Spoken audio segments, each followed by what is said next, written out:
Thank you very much. My name is Veronica Waweru, and I am one of the co-conveners of the first African Epistemologies Conference for the 21st century. We're very excited that you're all here, and we are also very excited because there was a very good response from people in different parts of the world. So again, welcome, and thank you for attending. And I'd also like to thank the speakers for taking time to get here, and again, being in different time zones. I appreciate you accommodating us. I also want to thank the moderators. Yes, and of course, the people who funded us. There's the Council on African Studies and the Kemp Fund. And I'm not going to preempt what Steph has to say. So Stephanie Newell, this is the chair of the Council on African Studies, will introduce our keynote speaker. Steph? Thanks, Veronica. Good morning, everybody. And I'm Steph Newell. I'm chair of the Council on African Studies here at Yale. I'd like to welcome you all on behalf of the Council to this two-day conference on African epistemologies for the 21st century. We're proud to host this event that's been organised by Veronica Waweru, Nora Longat.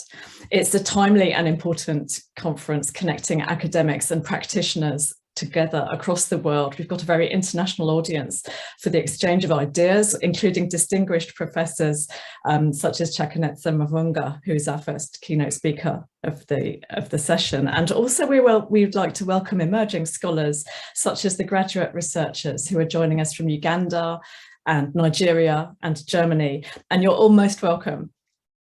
So nearly 450 people have registered for this event. That just goes to show the level of interest. And in the next 2 days, we will hear about and discuss decolonial African spaces, indigenous knowledge for the 21st century. We've got an impressive lineup of speakers, and I am delighted to introduce the first keynote speaker of the day. Professor Chakanetsa Mavhunga is Professor of Science, Technology and Society at MIT. His research and publications cover the history, theory and practice of science, technology, innovation and entrepreneurship in the international context and focusing in on Africa.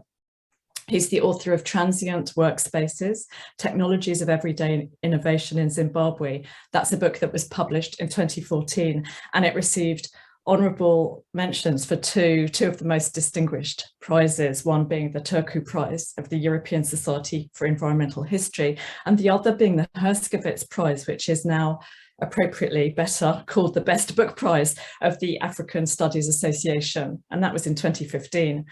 His edited volume, What Do Science, Technology and Innovation Mean from Africa, was published in 2017, and it's particularly relevant to the scope of this conference. There you will find essays, multidisciplinary essays from archaeological, historical, philosophical, anthropological, STS, engineering, development, and policy-making perspectives. And you get in that book, you get a sustained repudiation of the image of Africa as a recipient rather than a maker, generator of science, technology, and innovation. Well, no less relevant is Professor Mavhunga's most recent book, The Mobile Workshop, The Tsetse Fly and African Knowledge Production, which was published by the MIT Press in 2018. And here, Professor Mavhunga restores the central role, not just of African labour, but of African intellect in the production of knowledge about the tsetse fly. And he describes how European colonizers built on and beyond this knowledge, very much towards destructive and toxic methods, including cutting down whole forests, forced so-called prophylactic resettlement, large-scale destruction of wild animals, and the spraying of pesticides. Crucially, throughout that book, Professor Mavhunga uses African terms to describe the African experience. He takes vernacular concepts as starting points in the production of knowledge, rather than interpreting his material through foreign keywords. And in this way, the mobile workshop, referred to in the title, and the mobile workshop is our friend, the tsetse fly, becomes a crucial site of knowledge production. Well, Professor Mavhunga comes to us from Harare today. His keynote address is entitled Dare to Invent the Future, Knowledge in the Service of and Through Problem Solving. And Professor Mavhunga, we're honoured to have you address our conference this morning. Thank you so much, Stephanie. Thank you, Waweru. Thank you, Nora, for the kindness of your invitation. I would like to give a shout out to folks I have not seen, but whose work I have followed, like Nelson Maldonado Torres. It is a pleasure to be here, and I hope this conversation will be an enlightening one.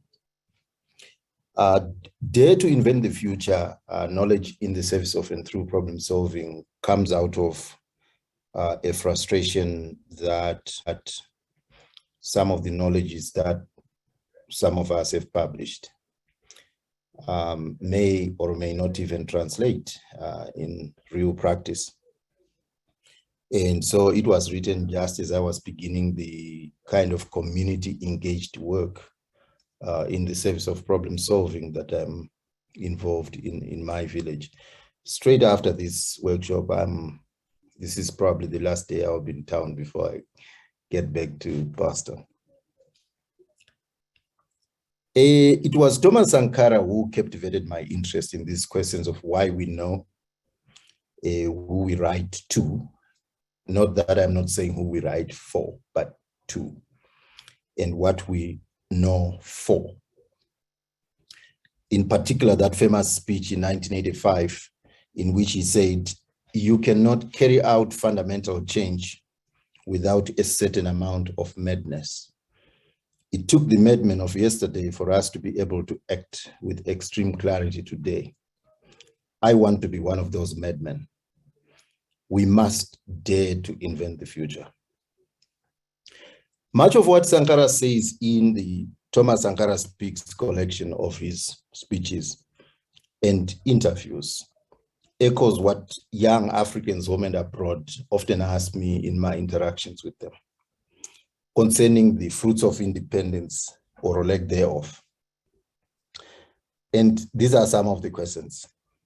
What is there to show for it, after all? We graduate into unemployment. So what is the purpose of going to school? People who never went to school are living a much better life than we do. What is the purpose of being free while shackled to poverty? Another question I get is, even graduates are now hustling in streetlights, selling sweets and airtime. Another says, it would appear that our leaders liberated power from the white men so that they can become the new white men. They are corrupt. They don't care for the common person. All they do is loot and cling on to power. Another question, observation is, it is hard to reclaim our histories of liberation struggles as inspirations when those who led them went on to become thieves and tyrants, and mass unemployment reigns supreme. Another question, another observation, look how those who became presidents turned out, power-hungry, cruel dictators who turned thriving economies into ruins. Well, says another one, Africa's firstborn, Ghana, is 64 years old. The last born, South Africa, if you exclude South Sudan, is 27. Surely Africa is no longer a child, even an adolescent. If it was a person, it would be married with kids by now. We can no longer continue to use the apology of colonialism for our morass. Some have gone as far as saying the colonizer was far better. At least he could oppress us because he was white, but the economy thrived. Now we are oppressed by fellow blacks. The economy has collapsed or is collapsing, and unemployment reigns supreme. To those who reply that they fought a long, difficult war to free the country, I have heard it said that go and tie the country back where you'd untied it and see if we cannot liberate it. Liberating us is no justification for the new slavery. And I'm reminded of the late African reggae icon Lucky Dube of the stark choice. Do you want to be a well-fed slave or a hungry free man? And these questions these questions speak to the problem of our colonial education first and foremost. It is hard to argue with these statements if one focuses on three examples I referred to as infrastructures today that necessitate acts of daring, namely the educational infrastructure as it stands.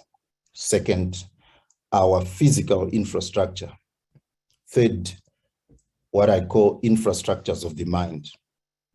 In the interest of time, I'll focus today only on the education and physical infrastructure. I have dealt with infrastructures of the mind extensively and will take any questions if asked. Today, the high rate of unemployment among graduates confirms that Africa's higher education institutions are churning out graduates with unemployable skills. The bar of training employable graduates has proven too low. Africa has ended up producing unemployed, even unemployable graduates. Its universities produce between 500,000 and 1 million graduates a year, mostly in the humanities, arts, and social sciences. Employers, mostly non-productive sectors like the civil service, absorb 50% average, 20% in Nigeria, as little as 10% in Zimbabwe. And Africa has the youngest population in the world. 200 million of our 1 billion plus population is aged 15 and 24. The current science, technology, engineering, and mathematics STEM focus in African curricula is directed at producing graduates that meet the needs of industry, while most humanities, arts, and social science graduates, which we train to be good researchers, critical thinkers, and authors without expectation to solve the problems they unearth, end up in the civil service, mostly as teachers and in the non-governmental organizations. In effect, the humanities and social sciences have ceded the problem solving defined here as design, making, and building artifacts and physical infrastructures to engineers. That privileging of STEM in Africa, which kills the humanities, by the way, would be warranted if our labs, workshops, and complex equations actually produced any tangible benefits. The Ebola and COVID-19 pandemics have exposed the limits of our scientific institutions. After all, if they were useful, surely we would not be reduced to waiting for other countries to develop masks, ventilators, vaccines, and drugs. The best we can do is to sequence the virus and alert the North, which punishes us with flight bans. And how much of the medicines our doctors prescribe are made locally by us? What have our labs produced lately? What value do we place on the fact that we host some of these viruses that then earn big pharmaceutical companies a lot of money? Some countries like Indonesia, during the avian crisis, actually put a tag on that flu strain. Our engineering fares no better. Our industries are mostly subsidiaries of foreign firms headquartered outside Africa, which set the vision, do the critical thinking, and design and manufacture the products and systems outside the continent. Reducing local subsidiaries to implementers and raw material extractors, and local engineers and scientists to glorified mechanics, machine operators, and lab technicians. When China says, as it did recently, that it is freezing all new coal power plant projects as part of its decarbonization targets, our so-called engineers become jobless and hop from firm to firm looking for new employment. The imperative to train visionaries, critical thinkers, makers, and designers to imagine and create new solutions and meet the needs of society has never been more urgent. So that is one area where I see acts of daring by our generation and the younger generation being key. The second type of infrastructure is our physical infrastructure. Startup companies in Africa today should beware and be opposed and be opposite of their late 19th century and 20th century predecessor, the chartered company, to retain the wealth and reverse the directionality of infrastructures from being simply extractive and destructive, which in the late 19th century and 20th centuries, the startup was known to do. The British South Africa Company, the British West Africa Company, the British East Africa Company, and Union Miniere were all startup companies formed for the purpose of colonizing, extracting, and siphoning Africa's mineral and agricultural wealth to Europe, and given royal charters by their governments to legitimize the political and economic rights of administration. Not to be forgotten are the majestic churches of Europe, of the Anglicans in London, the Catholics of Lisbon, Paris, and Brussels, and the Lutherans of Berlin and Munich. Glittering marvels and riches stolen from Africa through tithes surrendered to Europe, parceled into colonies and dioceses, each under the political, military, and spiritual control of different European countries and the Christian denominations from them.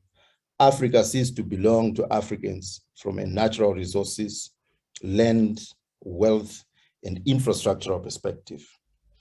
The wars of liberation were fought to expunge the colonizer from and obtain independence in the colonial physical boundaries, which now became the nation state. Peoples that once had access to the sea found themselves landlocked, while those along seashores found themselves hemmed against the oceans by bordering inland states. To be clear, before rail, auto, and steam engines, the absence or paucity of human-modified space and purposing does not mean Africans had no technology or infrastructures of transportation. Through not just experience, but observing and learning from the environment, Africans had designed context-specific systems of transportation that excuse today's models of one size fits all. In the Tsetse-infested regions, haulage transport, porter caravans, self-transport on one's own feet, and river transport systems, canoes, boats, were the norm. In the Tsetse-free but desert regions like the Sahara, Africans deployed the camel as the primary means of transport linking west and north, turning a vast desert into a land sea. In the well-watered Tsetse-free regions, the horse and mule were deployed mostly as military transport into and as weaponry during battle in Northern and Western Africa and Southern Africa. Africans also designed, with and without touching, the environment itself. I think now I need to put my PowerPoint.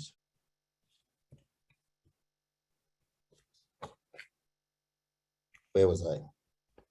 Yeah, they turned four of Africa's major rivers, the Nile, the Congo, the Niger, and the Zambezi, into navigational aids and navigable waterways, maneuvering watercraft across, that is canoes, and along boats, the waterways, where they determined to be navigable, substituted by porters on foot at rapids, waterfalls, and shallow waters.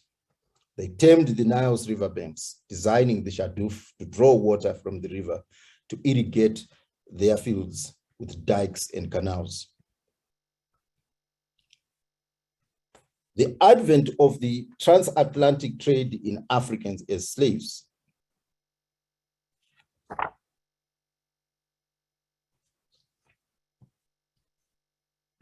it's not moving. Oh, here we go.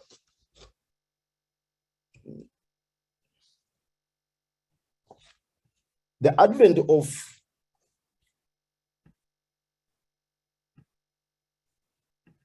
I was checking something here, sorry. The advent of the transatlantic trade in Africans as slaves from the 1500s onwards ripped out African energy and brains to become human machines in the Americas. Africa was divided into spheres of slave raiding and trading between Britain, Portugal, France, Spain, Denmark, and the Netherlands, principally on the western coast of Africa between Senegal in the north and Angola to the south, and on the southeast coast from Zanzibar to Maputo and Madagascar. And you can see from this, I'm trying to remove this thing here. There we go. You can see from this map 12 million, and that's an estimate, exported, lost to the continent, and only to become the energy to drive the plantations and industries of the New World and produce imports into Europe. What came to Africa? Firearms and liquor to fuel yet more captures and human cargo. We already know and have spent time on the enslaver and the need for reparations.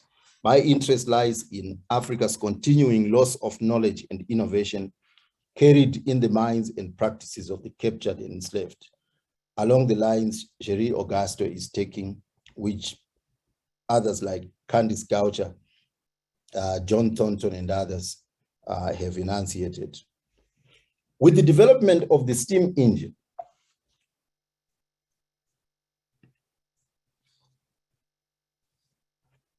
and the replacement of the human body and muscle with the combustion engine and steel, Europe switched to colonizing Africa itself and forcibly deploying African energy and intellect to mine and grow raw materials to feed its industrial growth.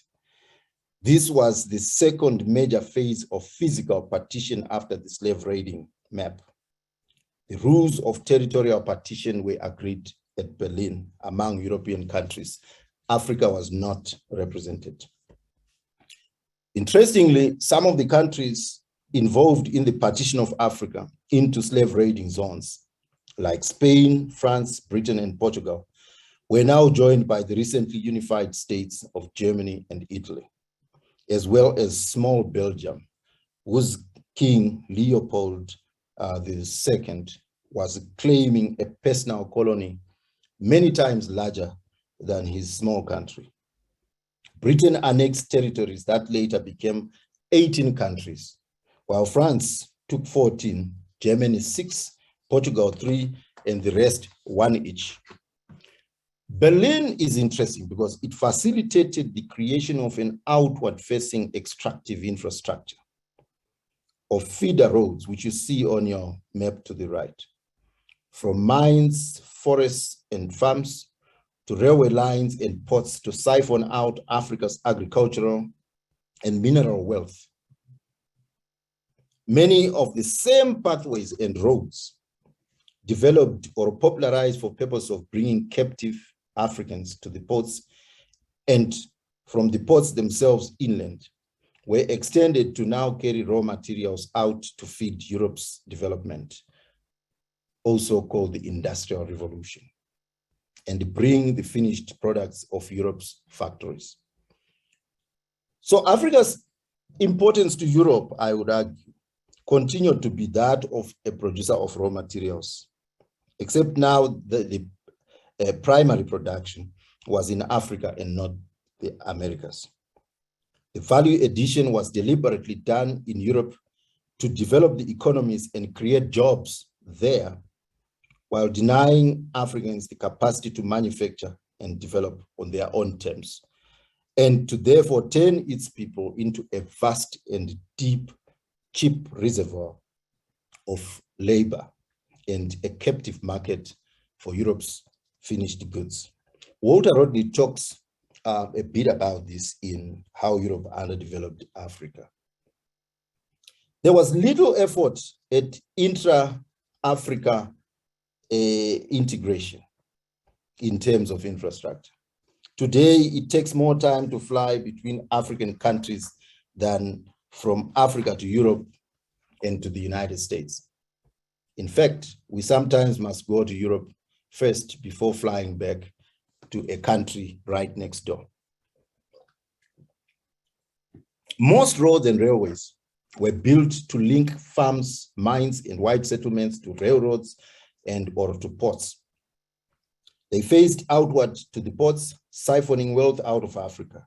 The industry, such as they might have been, was extractive, subsidiary to, and for the purposes of preparing and supplying raw materials for shipment to Europe's factories for processing into final goods.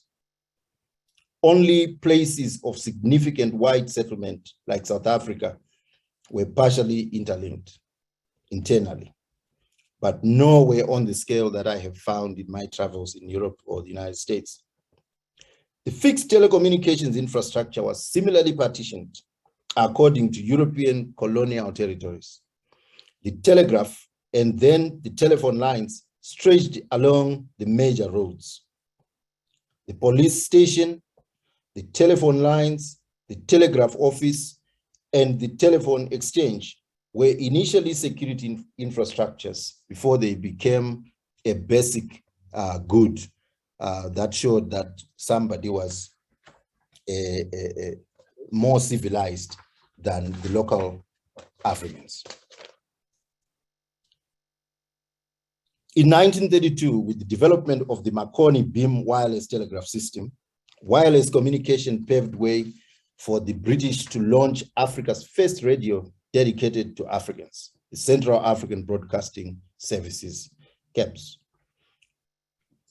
Let's be clear, this was not out of love, but to counter Adolf Hitler's propaganda as part of the British Broadcasting Corporation Empire Service, which was intended for whites, which is now BBC World. As Fanon wonderfully shows in A Dying Colonialism, the radio is a classic case of how Africans striving for their independence appended the cultural tools and informatics the occupier had intended for imperialism into instruments of self-liberation. In the Algerian Revolution, the act of listening to the voice of fighting Algeria was itself one's own clandestine participation in the essence of the revolution. Every night, 9 till midnight, the voice of the combatants was here.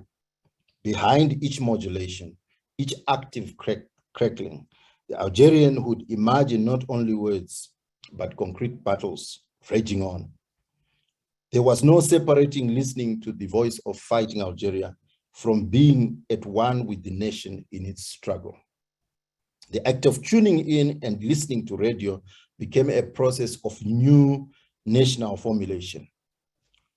To be participant and witness in the micro-mobilities of struggle with the fighter among the rocks,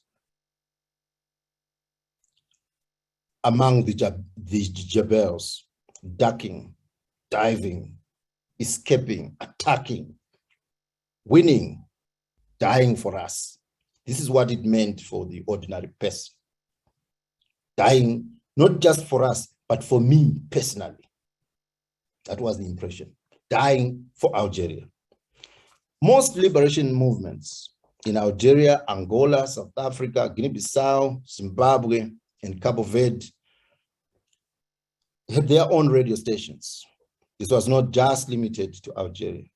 That mastery of a wireless thing and its purposing into a weapon of self-liberation to perform a generational mandate like medicine and our own cultural inventions, such as the hijab in Algeria's case, must serve important lessons to our own generational charge as we deal with things like the telephones, the cell phones, which we accord technological meaning. They do not come as technology a priori.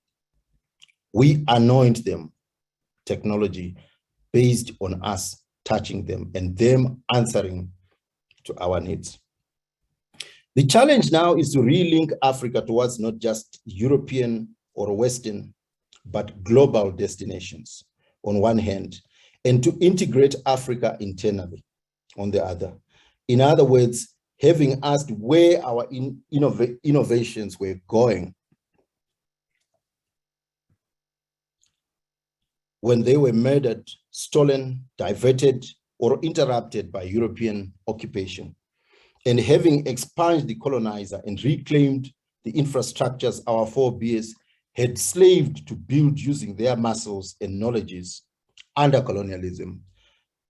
In other words, these are not colonial technologies. These are our technologies, which our mothers and fathers and grandpas and grandmas built.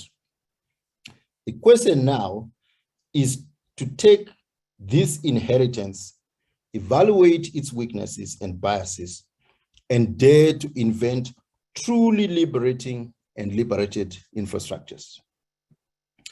Reappraising ourselves of where we are helps to apprehend the historical dividend. Today's Trans-Africa highway system are no longer along the roads in the Sahara, but are composed of existing and new stretches of infrastructure, often flanked by rail, financed mostly through barter deals with China, the African Development Bank, the World Bank, the Asian Development Bank, European Investment Bank, and other institutions. Undertaken by individual governments, often pooling as their resources, as witnessed recently in the just completed Kazungula Bridge project involving Botswana, Namibia, Zambia. The Trans-Africa Initiative is the first serious integration of Africa through physical infrastructures. At a moment of strengthening SADC and COMESA and African Free Trade Area ties. By constructing state-of-the-art roads and bridges, Africa seeks to leap cheetah. I don't like the word leapfrog, a frog being an animal that is too slow. A cheetah is faster, it's much, much better. That's how I want the younger generation to think. A cheetah, not a frog. And so this is some of the ingredients that we need to leap cheetah the continent into the 21st century, a transnational superhighway age at our own terms. By contrast, Zambia and Tanzania's ambitious Tazara Railway line in 1970 to 1974 acts as an interesting precedent, which was not only aimed at connecting the two countries, but also to facilitate the shipment of guerrillas and materiel for the liberation of Zimbabwe, Namibia, and South Africa. We must read our liberation struggles with the right mindset, armed with the right kind of questions, not simply to write fascinating histories of political elites, but in search of ingredients that can enable us to look at things that are doable, have been done in the past, could be worked on as ingredients for the future. Today, the view of African heads of state is that China is helping build infrastructures to link African countries to each other, where colonial governments were only interested in extractive infrastructures facing towards Europe. The question is whether our curriculum has been prepared to design, build, and maintain such infrastructures. I don't see an outpouring of our engineering schools bidding for and being given preference to build the bridges. Our universities must ask themselves, why is that the case? I have heard a lot of noise about innovation hubs from Yaba Valley, Nigeria, and Silicon Valley in Nairobi. I have heard much noise about the fourth industrial revolution in Johannesburg, from the city, that is, and quite elitist. Whoever said that these infrastructures should only be urban?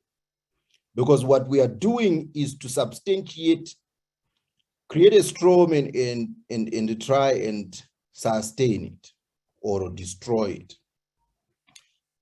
When economists say that by a certain date, the majority of Africans will be living in cities. It's a false narrative because it assumes that we will have done nothing to develop rural areas. And it assumes that there will be only an either or, which is not what I see with African existence. It also assumes that it gives the impression that in policy terms, that it is quite okay to abandon rural areas and concentrate on the urban centers. And therefore, that becomes a full self-fulfilling prophecy, which is quite false. From the city, therefore, I would like to think more in terms of, rethinking what the rural might mean in the 21st century. Under colonialism, only European-owned production centers in residential areas, cities, mines, farmhouses, and security infrastructures, police posts, barracks, had grid electricity and fixed-line telephone services. The big break was in 1986, when the Rwandan engineer Mikor Waitare founded the first African telecommunications company, Telecel, and successfully made the first cellular phone call on the African continent. Other African innovators followed, like Strive Masiwa in Zimbabwe, who founded Econet Wireless in 1993. Their stories participate in a narrative seldom told about Africa. Africans leading the charge in the so-called Fourth Industrial Revolution. The pivotal moment was the 2010 FIFA World Cup. The reason why that edition of the Cup was called Africa's World Cup is not just that it was held in Africa, but because of arguments advanced by then President Thabo Mbeki that the bid should go to South Africa, and before then, Nelson Mandela, that it should go to South Africa, the tip of the continent, so that the undersea cables could go around the furthest part of the continent. Sometimes I worry that South Africans forget that they are part of Africa. The kind of xenophobia I see on the street bothers me. Sometimes it asks me questions of why bother creating networks with South Africans when my own brothers and sisters are being killed on a daily basis. It's very antithetical to the spirit of 2010, as envisaged by Mbeki. Digital signal was critical to making the CAP a success, but also network Africa in the aftermath. The question now has to be asked, who owns the cables and the satellites that provide us with so-called free internet or satellite internet? And here I'm not talking about the receivers, because most of these companies that we see, Vodacom, Telecel, Tel1 and so on, these are receiver infrastructures. And what I mean is the left map and the right one. Both the undersea cables in the water and the satellites that are in the air. Who exactly owns them? Now, when you say it's Africans, what kind of Africans own them? I don't see too much Black participation in these kinds of initiatives. I would sleep much better if I saw them. What I've shared with you here is a tiny fraction of issues I deal with in my new book, Dare to Invent the Future.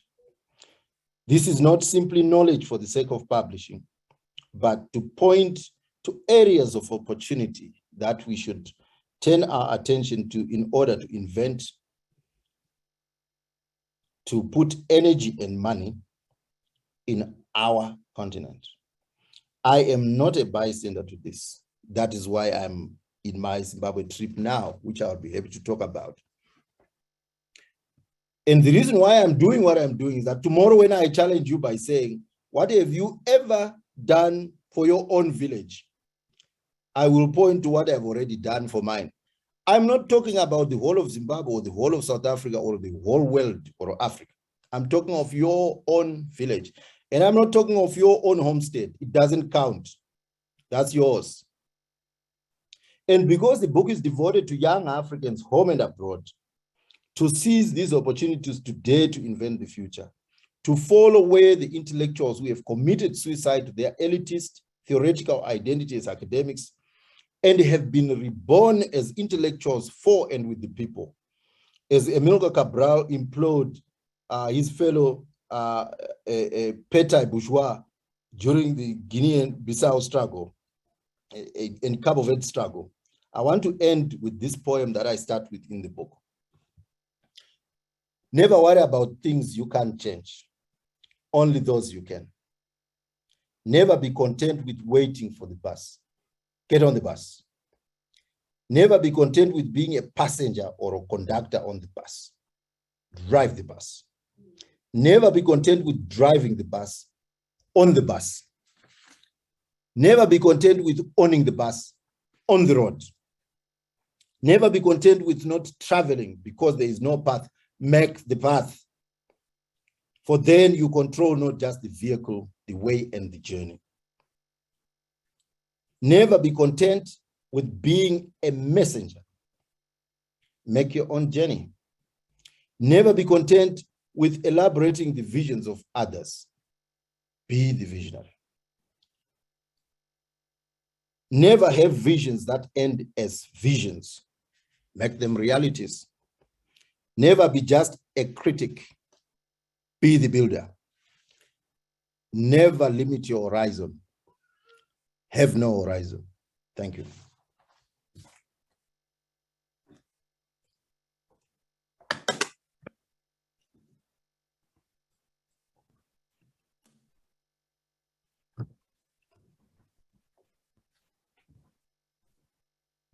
Thank you very much, Professor Mavhunga, for that wonderful talk. I'm going to open the session for the next 15 minutes to questions. So please put your questions in the question box, not the chat. The chat is disabled. I have a question here. It's a little bit long, but I'm going to try and read it. Solomon is asking, how do we connect the out-of-touch elites and the compromised across Black nations with reality of the Black race experience across the globe, even in the African continent? I don't know if you've made sense of that, Professor Mavhunga. I did. Thank you. The challenge for us is to move away from the academia of the 1990s, which to my mind is the most bankrupt, for me, when you look at the lives of, from Blyden through Césaire, Fanon, to the generation of the liberation struggles, this was a generation that deployed its knowledge for a higher service to community, what I call a renewal of our commitment to our communities, or what I call responsibility to community. And sometimes actions speak louder than words. We can't convince them any other way. I think we need to, we'll speak out when we can. But I don't think that too much keyboard work will prevent us from necessarily doing what we need to be doing. The power we have lies in being and having traveled, having engaged in these conversations, and also being deeply embedded and knowledgeable in our own knowledge. And I think if we locate ourselves at that intersection, I happen to think that intersection must be located in our villages. Only by doing that could we then be able to declare that we are doing something that generation that the questioner characterized. If we are able to show that this is what we are doing in our own villages, It takes a village. My dream before I die is to see all of us, a whole club of us being able to do this. Those that have succeeded in doing it, to be an example to others and open their doors so that their colleagues can also come and learn. In a way, this is already something that's already happening with my colleagues. We are doing this. Thank you. Thank you. I'm going to look up the second question. We actually do not have a new question. Solomon thanks Professor Mavhunga. Again, the Q&A section is open. I see more questions coming in. Spoke too hastily. So from Taru, thank you very much, Prof, for a fascinating talk. What solutions do you suggest to improve social sciences and humanities in driving development in African societies? How can they take the center stage? The notion that the humanities are only there to write books and poetry and publish. I've tried to reconcile in the Imbongi, for example. I didn't, with matters of feeding the stomach, I didn't see too many Imbongi who were beggars. Not too many griots who just stood there to eat. There were also farmers, there were smiths, there were 1,000 other things. This colonial education is placed us on a path towards a narrow tunnel of vision, where we are mono-skilled instead of multi-skilled. I want to see a generation that is using humanities and social sciences to produce knowledge at the intersection, teaming up with engineers and other sources of knowledge, knowledge domains. I want to see academia not climbing down from its high horse and coming down to the people and working with them. Because essentially what's happening is academic is one stream of knowledge, variegated, yes, but still coming from a very Western post-enlightenment tradition, which is not ours. Ours was about whether it's the system of justice and restitution, whether it was the Intima or Onimbe, whether it was anything that required hands and minds. It was always, the communal was far much better than the individual. Is why Senghor was very careful to stipulate the communal as opposed to the collective that only come together when their everyday individual lives are threatened. So we have to come towards knowledge with the idea that we are the definers of problems, not simply people who write books. There is also the question of eating.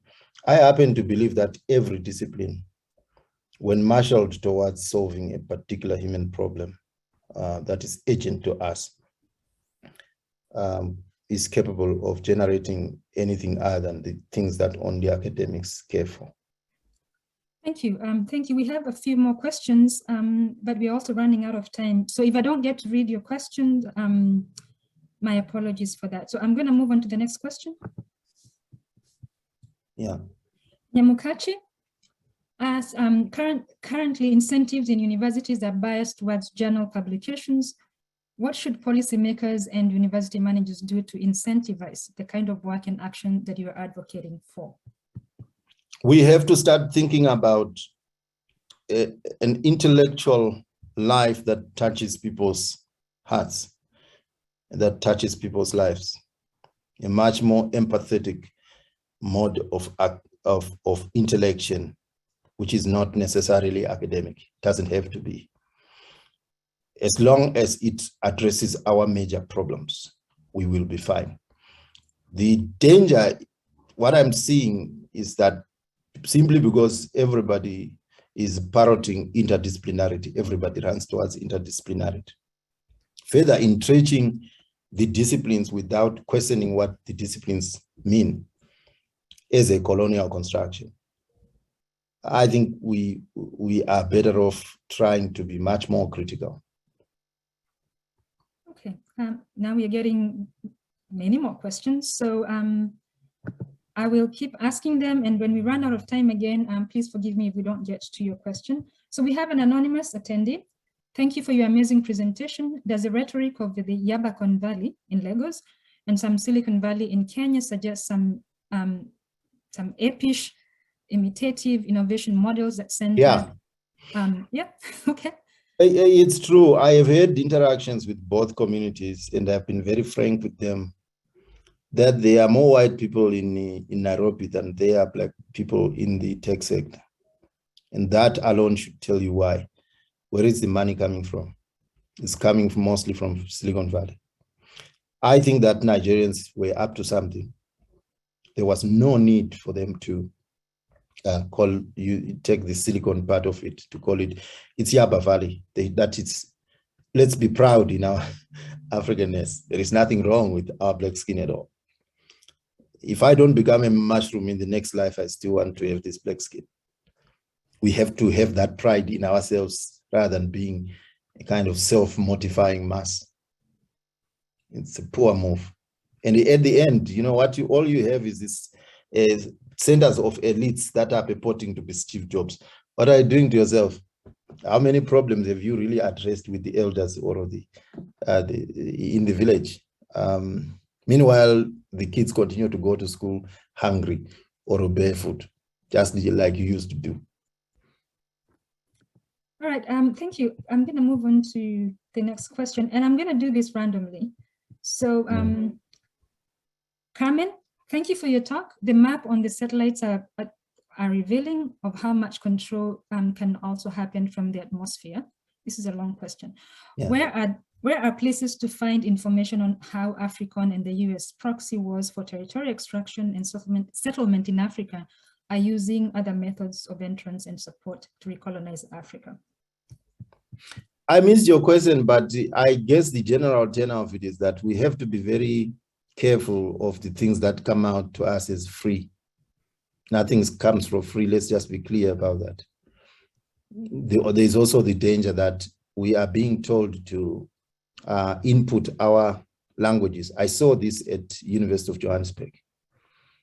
But these languages are our archives. They are our abstracts. If you take our wisdom sayings or proverbs, they are summaries of something much bigger, which we have not even, decolonized from being just simply Ndebele or Oshona language courses, and really given them their proper place is where we put our knowledge. And so when the consequences of these new regimes of informatics are such that we are going to go in blind and just surrender our knowledges in the name of being included in the World Wide Web or in the design of apps and other algorithms. It's a short-sighted view and demonstrates a serious lack of intellectual coming together that should have involved people who are dealing with decolonial discourse, people who are dealing with African philosophy, people who are dealing with languages seriously, as opposed to simply being, clownish about this. Thank you. Our final question. Could you give us some African examples of innovative curricula in higher education which work with the vision you have outlined? I am beginning to see interesting moves in the agro innovations project at Grace Zimbabwe University. I think it's one to watch. It's beginning to live up to its name as, its namesake, Grace Zimbabwe, where you are seeing innovations around curriculum that does not simply limit ability to your grades in class in terms of exams, theoretical exams, papers set, but is beginning to look at people in society who are excellent farmers, might never have gone to school, excellent smiths, for example, weavers, and so on and so forth, and trying to look at ways in which we can expand the remit of assessment to not just whether you got the answer, sometimes multiple choice, right, but what have you managed to deploy the skills you have learned to? How many lives have you touched with what you have done? How have you translated a certain skill set to a practical purpose of making something that will alleviate the African situation? Those are the signals I am beginning to see, which I don't see much else anywhere. Finally, I'll say I'm very worried that there are institutions that are simply cutting and pasting and purporting to be cool, and those just drive me crazy. All right, thank you very much. And we still have a lot of questions unanswered, but we have to move on to the next speaker. So again, thank you again, Professor Mavhunga. Yeah.